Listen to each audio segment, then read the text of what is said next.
네, 안녕하세요. 취업 뽀개주는 코디 최지연입니다. 네, 오늘 제가 소개해드릴 기업은요. 하반기 공채가 한참인 기업들 중에서 생활용품과 좀 관련이 있는 제지회사 하나를 꼽았습니다. 네, 바로 깨끗한 나라입니다. 네, 깨끗한 나라가 지금 한참 채용 중이라서 제가 소개를 해드릴 텐데요. 깨끗한 나라가 어떤 회사인지 좀 개략적으로 좀 보고, 그다음에 채용 과정 어떻게 진행을 하는지, 그리고 서류 준비와 또 면접 준비는 어떻게 하면 좋을지 하나씩 뽀개보도록 하겠습니다. 네, 일단 뭐 많이들 아실 것 같지만 친숙한 기업이죠. 네, 깨끗한 나라 어떤 회사인지 보도록 하겠습니다. 네, 클린 나라라고 표기를 하고요. 깨끗한 나라는 1966년에 대한팔프공업으로 시작해서 제지, 생활용품, 기계설비공사를 주요 사업으로 운영하고 있는 회사입니다. 저 오타가 아니고 그때 당시에는 대한팔프공업으로 이제 등록이 되어 있어요. 지금은 이제 깨끗한 나라로 사명을 변경을 했죠. 지금 오늘 제가 공개하는 자료 역시 일반 기업이기 때문에 다트에서 올라온 사업보고서 정보를 기반으로 해서 이제 제공을 하고 있습니다. 설립일은 1966년, 되게 오래됐죠? 3월 7일, 그리고 본사는 중구 3일대로에 있습니다. 기업 분류로 보면 이제 규모가 중견기업이에요. 중견기업이고 종업원 수는 540명이다. 네, 그래서 업종이랑 업태를 보면은 펄프 생산, 제지 가공업 이렇게 되어 있고요. 매출액은 작년 기준으로 봤을 때 6,263억 원이고 당기순이익은 지금 손실이 났어요. 작년 기준으로. 그래서 마이너스 336억 원이다.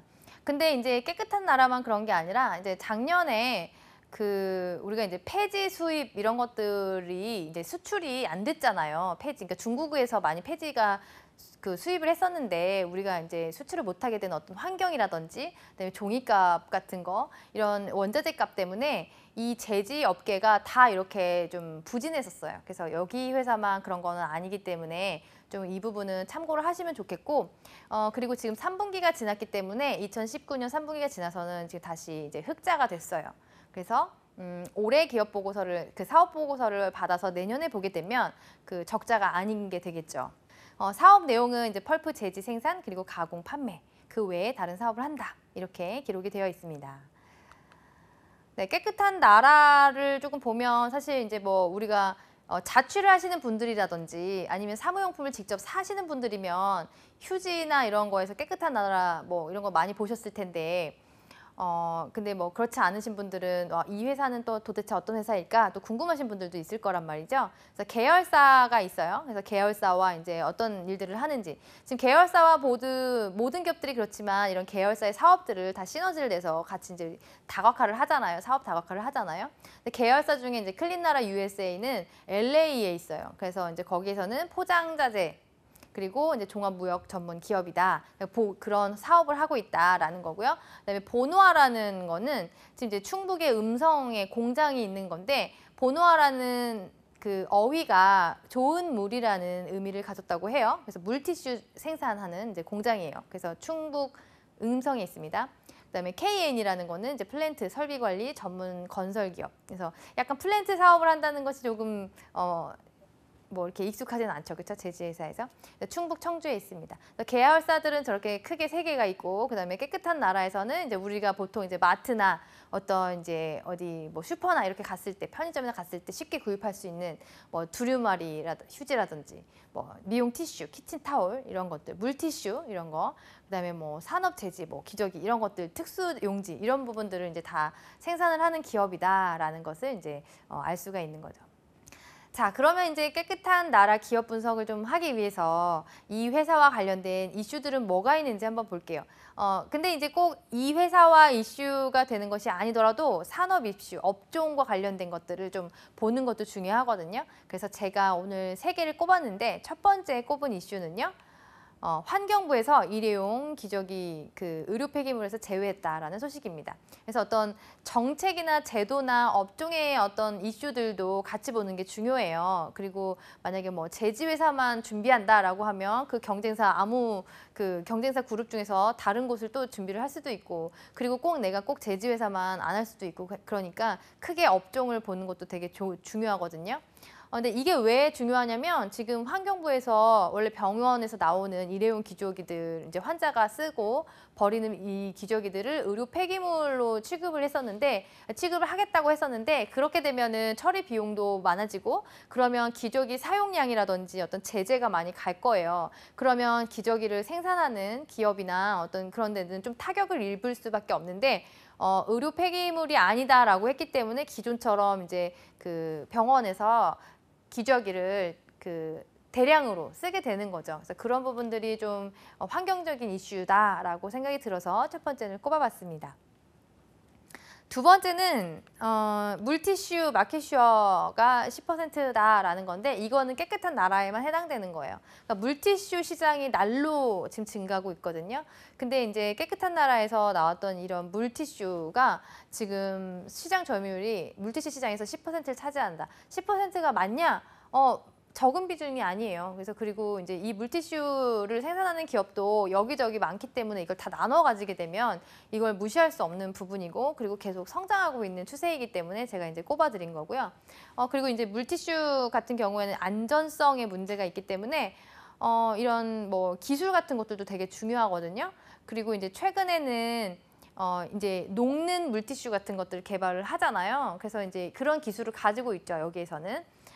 플렉셔블 티슈라고 하나요? 그래서 이제 변기에 그냥 넣고 내릴 수 있게. 그래서 비대용 뭐 물티슈가 나오기도 하고 이제 화장실용으로 이제 바로 쓸 수 있게. 그래서 피부과 테스트도 거쳐야 되고 뭐 이제 이런 녹는 이런 부분들도 해야 되는 거고 그런 기술적인 것들이 좀 성장세에 도움이 되었다. 그리고 물티슈 시장에서 여전히 상승세를 보이고 있다. 이런 것들은 이제 회사의 관심 이슈로 알고 계셔야 되겠죠. 세 번째는 이제 제가 꼽은 세 번째 이슈는 친환경 배송 트렌드예요. 이게 여기랑 무슨 상관이에요? 라고 할 수도 있지만 여기에서는 이제 꼭 뭐 기저귀, 뭐 휴지 이런 것들만 하는 게 아니라 제조회 회사다 보니까 산업용 특수용지나 포장재 이런 사업도 같이 하잖아요. 그래서 이게 이제 더 좋을 수 있는 거죠. 이런 기업 입장에서는. 왜냐하면 우리가 배송을 하다 보니까 비닐, 뭐 플라스틱 막 이런 것들로 좀 과대 포장도 되고 또 이게 같은 종이라도 코팅이 되어가지고 뭐 이제 재활용하는데 문제가 되고 여러 가지 환경적인 이슈가 있었단 말이죠. 그런데 여러분들도 짐작하시겠지만 우리나라 특히 온라인 쇼핑 시장, 온라인 몰 시장이 굉장히 크잖아요. 근데 거기에서 택배를 시키면 다 포장이 그렇게 된단 말이죠. 근데 그런 부분들을 이제 친환경 배송으로 바꾸는 트렌드고 또 정책도 이렇게 하고 있기 때문에 이런 제지 회사, 펄프 회사들은 이런 배송 포장 같은 경우로 수주를 더 많이 받을 수 있고 시장을 더 키울 수 있는 어떤 기회가 되는 환경적인 부분이 되는 거죠. 그래서 이런 부분들은 알고 계시면 좀 도움이 될 것 같아서 이제 제가 세 가지를 이렇게 꼽아봤습니다. 네, 역시나 늘 제가 말씀드리지만 이슈는 너무 많습니다. 그래서 이거 외에 본인들이 이제 또 더 관심 있는 부분이라든지 또 더 찾아서 공부할 수 있는 부분들이 많이 있을 거예요. 그래서 세 개에 그치지 마시고 몇 개씩 더 찾아보시고 준비하시면 도움이 될 겁니다. 자, 그러면 두 번째 절차, 채용 절차를 한번 볼게요. 어떻게 이제 뽑는지 보겠습니다. 일단 하반기에 모집하는 분야를 소개 먼저 드릴게요. 일단 하반기에 채용하는 직군이 뭐가 나왔냐면 전문 CS 직군이 하나가 나왔어요. 그래서 1년 계약직 근무 후에 무기계약직으로 전환이 가능하다. 그래서 본사에서 근무를 하게 되고요. 그러니까 콜센터에서 주로 이제 일을 하는 거죠. 그래서 주요 일은 고객 상담 및 제품 안내다. 상품 정보라든지 문의에 대한 응대를 해야 되기 때문에 어떤 상품들이 있는지 공부하시고 코드가 뭐가 있는지 코드는 뭐 가서 배우겠지만 일단 어떤 사업이 있고 어떤 제품들이 있는지는 이제 뭐 공부를 미리 하시는 게 도움이 되겠죠. 그다음에 이제 클레임 접수를 하게 되면 이제 클레임과 컴플레인의 차이도 또 공부를 하셔서 가셔야 되겠죠. 그래서 클레임을 접수를 해서 우리가 어떻게 그거를 대처를 해줘야 되는지 처리 같은 거 해주셔야 되고 일단 뭐 클레임이든 컴플레인이든 여러분들이 이제 CS 직군으로 지원을 하신다면 그 차이점을 알고 잘 응대를 하셔야 기업의 이미지도 좋고 또 잘못된 어떤 블랙 컨슈머들을 잘 차단할 수가 있겠죠. 그래서 그런 부분들은 이제 조금 용어를 비롯해서 어떻게 하면 좋은지 경험이 있으시면 더 좋으시겠지만 근데 그 부분을 좀 미리 생각을 하시면 참 도움이 될 거라고 생각이 들어요. 자격상은 뭐 크게 제한이 없습니다. 그래서 고등학교 졸업 예정자 혹은 이상자라면 다 이제 지원을 할 수가 있고, 대내외 커뮤니케이션 우수자. 일단 뭐 대면 커뮤니케이션도 중요하지만 이 CS 직군에서는 이제 전화응대가 많이 있을 거예요. 그래서 커뮤니케이션에 좀 능숙한 사람들을 원하고, 그게 주요 업무이기 때문에 그래서 이제 뭐 서비스 경험이 있으시면 좋겠죠. 여기에서 이제 뭐 제한을 하진 않았지만, 우대사항을 보면은 관련 학과 전공자라든지 관련 학과 관련 경험자, 경력자를 우대한다라고 되어 있어요. 그래서 뭐 이제 콜센터나 CS 그런 직무로 일을 해본 사람들이 있다면 모르지만, 갓 졸업하신 분들은, 고등학교 갓 졸업을 하신 분들은 그런 경험이 없을 거예요. 하지만 뭐 아르바이트 경험은 있을 수 있겠죠. 만약에 없다 그러면 뭐 이제 그런 학교에서 주요 요직을 맡아가지고 선생님과 학생들의 어떤 중간다리 역할을 했다든지, 아니면 뭐 이런 커뮤니케이션에 능하다는 거를 뭐 알려준다든지, 서비스 마인드가 있다는 거 어필한다든지, 뭐 관련된 경험들을 좀 잘 찾아서 어필을 하셔야 되겠죠, 그렇죠?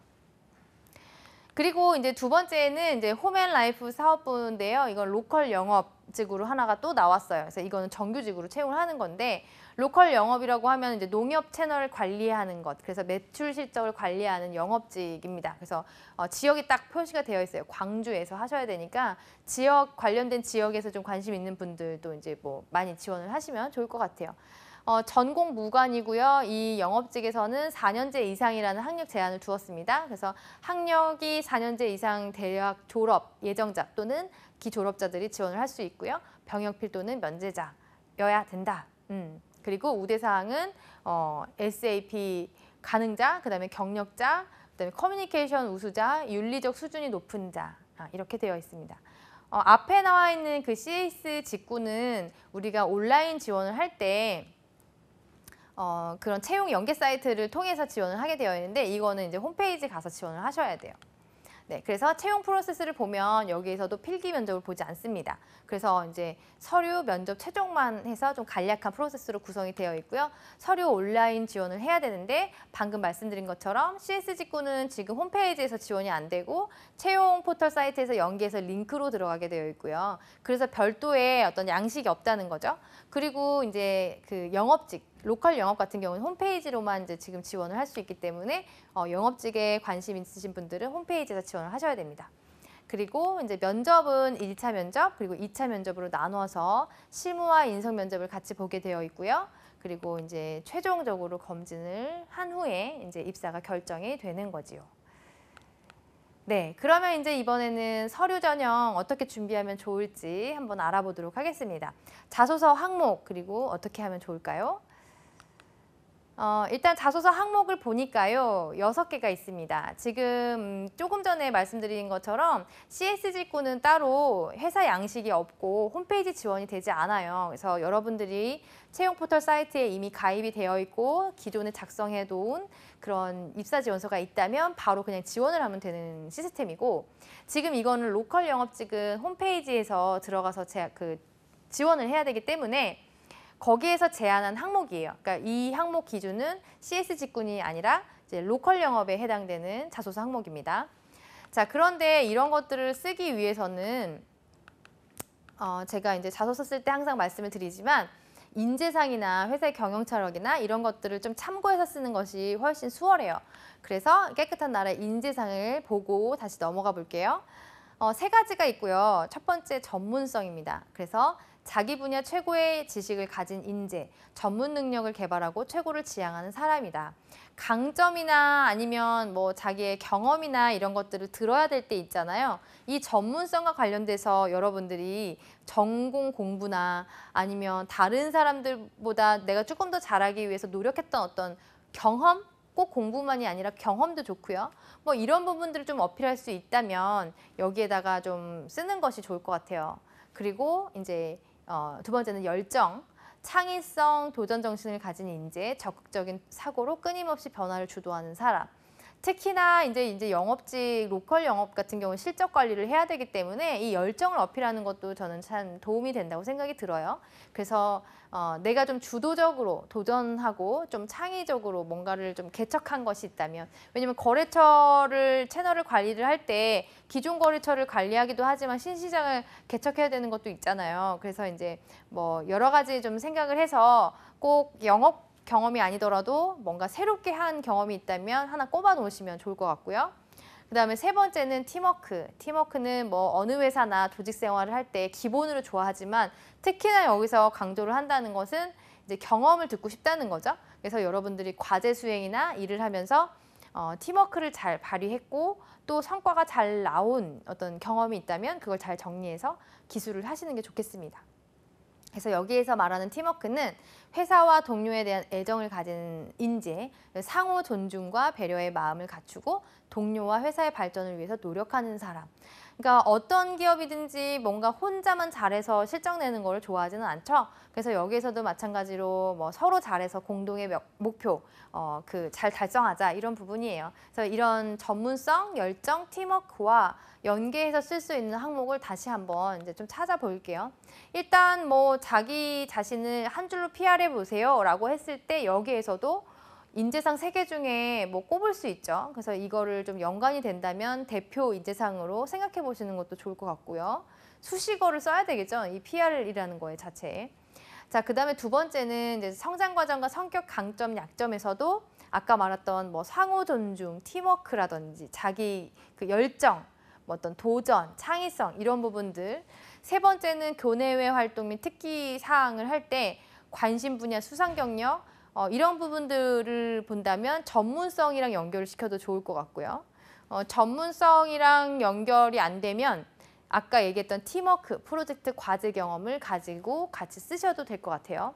아니면 뒤에 취미와 특기가 있기 때문에 열정을 가지고 관심 분야랑 해서 열정을 가지고 했던 부분을 해도 될 것 같아요. 그래서 지금 인재상을 보니까 항목이 6개라서 연결시킬 게 많이 있네요. 그래서 여러분들이 3개 중에 내가 좀 더 강력하게 어필할 게 있다면 뭐 그걸 집중해서 쓰지만 항목이 많아서 저는 하나씩 다 어필을 해도 되겠다는 생각이 들어요. 그래서 인재상을 하나씩 다 스토리로 소스 겹치지 않게 넣어보는 게 좋을 것 같습니다.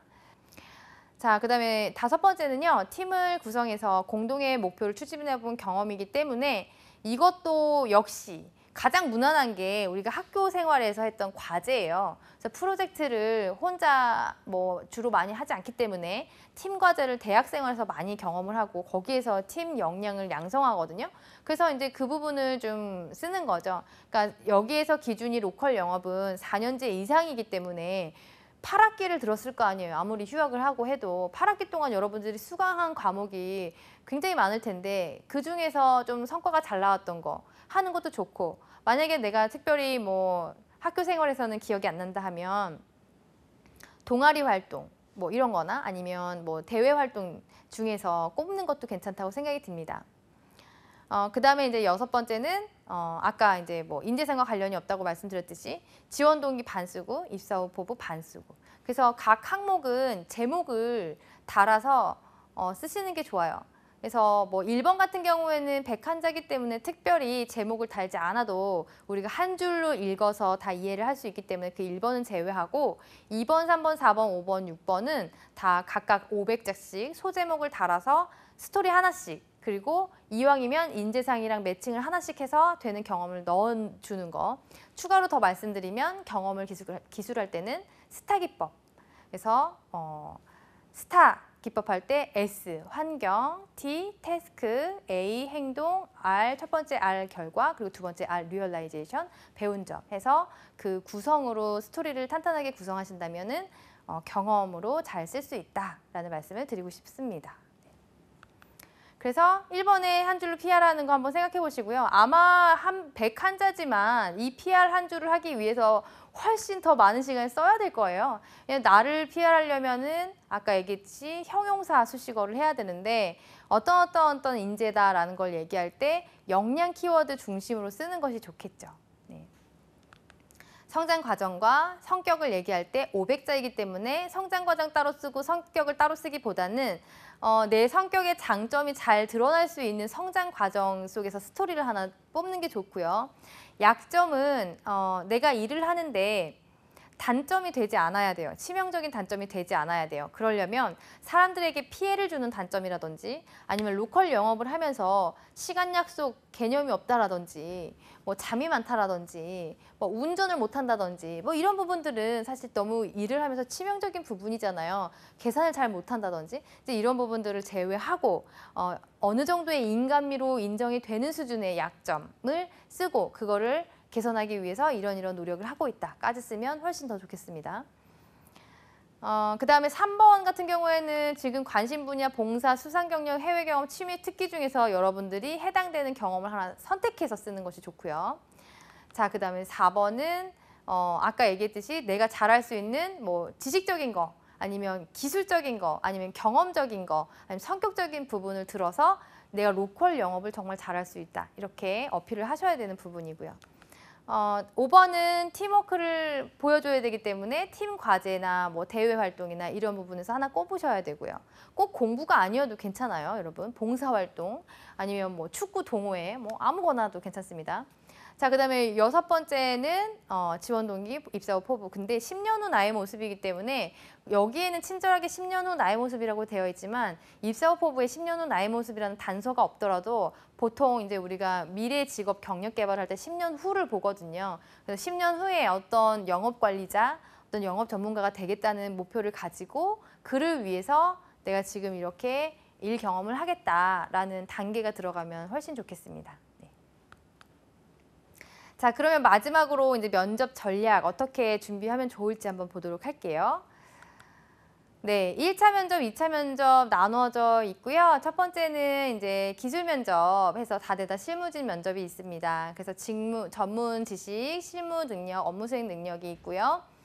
이런 것들을 주로 이제 판단을 하는 거죠. 그래서 로컬 영업을 잘할 수 있는 어떤 전문 지식이라든지 배경 지식이라든지 아니면 실무 능력, 경험이나 이런 것들 기반으로 물어볼 수 있고 업무 수행 능력 이런 것들 물어볼 수 있죠. 그래서 한 조가 한 3명에서 4명 정도 들어간다고 해요. 2차 면접은 보통 인성 면접이기 때문에 임원진들이 대상으로 들어와서 면접을 보게 되고요. 전문 지식, 뭐 이거는 뭐 사실 기술 면접, 인성 면접이라고 따로 나눠지긴 하지만 전문 지식을 인성 면접에서 전혀 안 물어보거나 그러진 않죠. 일단 뭐 그 직무나 전공에 대한 이해도나 관심 정도를 묻기 위해서 또 겹쳐서 물어보는 경우도 있기 때문에 그런 부분이 있을 수 있다. 그다음에 인성 부분에서 이제 더 중점을 둬서 물어볼 것이다. 그러니까 인재상 아니면 경영 철학이라든지 가치라든지 이런 걸 중심으로 많이 물어봅니다. 그러면 우리가 이제 주요 질문들을 어떻게 준비를 하면 좋으냐? 이 회사는 자소서 작성한 것을 바탕으로 서류를 보면서 많이 물어보기 때문에 자소서에 거짓말을 쓰면 안 되고요. 이 회사뿐만이 아니라 모든 회사가 그렇지만 거짓말 쓰면 안 되고 또 너무 옛날에 써서 기억이 안 나도 안 되겠죠. 그래서 자소서 기반으로 뭐가 질문이 들어올까, 뭘 궁금해하실까라는 것을 이제 예상 질문들을 꼽아보는 것도 도움이 될 거라고 생각이 듭니다. 그 다음에 이제 직무에서 전공을 어떻게 발휘할 수 있느냐. 로컬 영업 같은 경우에는 모든 영업직이 그렇지만 특별히 선호하는 전공이 있거나 하지 않아요. 그래서 열린 전공이기 때문에 전공 제한이 없어서 많은 분들이 지원을 하실 텐데 그렇지만 4년제를 뽑는다는 거는 그 전공을 어떻게든 잘 기여를 하고 활용을 하라는 어떤 의미가 있는 건데 어떻게 활용할 수 있을지 자기의 전공 기반으로 얘기를 해주면 좋을 것 같아요. 그 다음에 지원 직무에서 요구하는 역량이 무엇이 있냐? 라고 하면 공기업이 아니기 때문에 뭐 KSA를 준비하실 필요는 없지만 어쨌든 내가 어떤 전문 지식이 필요할 것 같고 어떤 경험이나 기술이 필요할 것 같고 어떤 성격적인 태도적인 측면이 있으면 좋겠다라는 걸 정리해 놓으면 체계적으로 얘기를 할 수가 있겠죠. 왜냐하면 역량은 한 개만 얘기하는 게 아니라 여러 가지의 KSA 콤비네이션이기 때문에 그거를 잘 드러낼 수 있는 한두 가지를 어필을 해야 되기 때문에 이제 그 부분을 정리를 해주시는 게 좋습니다.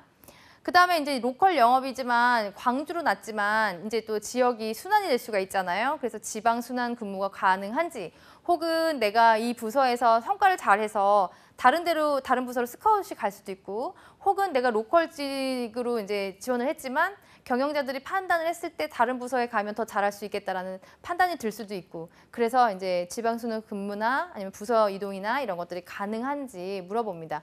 우리가 듣고 싶은 대답은 당연히 가능합니다. 이기 때문에 뭐 그거는 특별히 뭐 준비할 이유가 없다고 생각이 들고요. 그 다음에 이제 차량 운행, 현장 방문 업무가 가능한지 로컬직이기 때문에 뭐 앉아서 사무만 볼 수는 없겠죠. 그래서 운전이 가능해야 되고 또 그 문제가 없어야 되겠죠. 뭐 장롱 면허만 있어가지고 일을 하는데 현장 방문이 안 된다든지 막 계속 대중교통만 타고 다닐 수 없잖아요. 그러니까 이런 부분들 이제 로컬 영업, 그러니까 영업 부분들은 현장 매장 방문이 많기 때문에 혹은 거래처 방문이 많기 때문에 이제 이런 부분들 준비를 하셔야 되겠죠. 뭐 차량은 회사에서 지원을 하지만 운전은 가능한 수준이어야 되니까. 그 다음에 마지막으로 본인의 서비스 역량에 대해서 어떻게 생각하느냐. 이거는 이제 공통적으로 CS 직군이나 영업 직군이나 고객을 대하는 어떤 서비스 마인드를 중요하게 생각하고 강조하기 때문에 이 서비스 역량에 대해서 정리를 해놓는 게 중요합니다. 그래서 내가 생각하는 서비스는 이거고 그동안 아르바이트나 아니면 대인관계에서 나는 이렇게 사람들에게 서비스를 해왔다. 이런 마음이 기반이 돼서 서비스를 해왔다라는 부분이죠. 그래서 이제 내가 어떻게 고객과 관리를 잘해서 실적을 올릴지 혹은 실적이 아니라 CS 직군 같은 경우에는 어떻게 고객들에게 신뢰를 주고 또 그 부분을 잘 들어줘서 우리의 이미지라든지 아니면 그런 문제 해결을 잘할 수 있을지 같이 고민하는 이제 그런 부분들이 되면 좋겠습니다. 그래서 이제 주요 질문 답변 리스트를 보시고 그냥 이해만 하고 넘어갈 게 아니라 실제로 경험 노트를 작성해서 내가 관련된 경험은 무엇이 있는지 이 질문에 내가 어떤 경험과 같이 드러내면 좋을지 이거를 좀 정리를 해보시는 게 도움이 될 거라고 생각이 들어요. 왜냐하면 당일날 아무리 면접 경험이 많아도 가면 좀 떨리거든요. 그래서 좀 노트를 해놓고 중요 용어들은 좀 기억을 해놨다가 현장에서 자연스럽게 얘기를 하는 것이 좋겠습니다. 네, 오늘 제가 소개한 기업은 깨끗한 나라였어요. 네, 뭐 얼마 전에 이슈가 있기도 했지만 모든 제지와 펄프 회사 이런 부분에 좀 관심이 있으시면 좀 고려를 해보아야 되고요. 또 예전에 어떤 이슈에 너무 얽매이지 마시고 그 기업은 장기적으로 보는 게 좋아요. 그래서 관심 있는 기업들이 있으면 리스트업을 해놓으시고 또 우리 지금 제가 오늘 소개한 회사에 또 관심이 있으시다면 지금 한참 채용 중이기 때문에 망설이지 마시고 지원을 하셨으면 좋겠습니다. 지원 자격이 뭐 특별히 조건이 없기 때문에 누구나 지원이 가능한 포지션이라고 생각을 해요. 그래서 여러분들 도움이 되셨기를 바라고요. 하반기 성공적인 취업을 응원하겠습니다. 시청해 주셔서 감사합니다.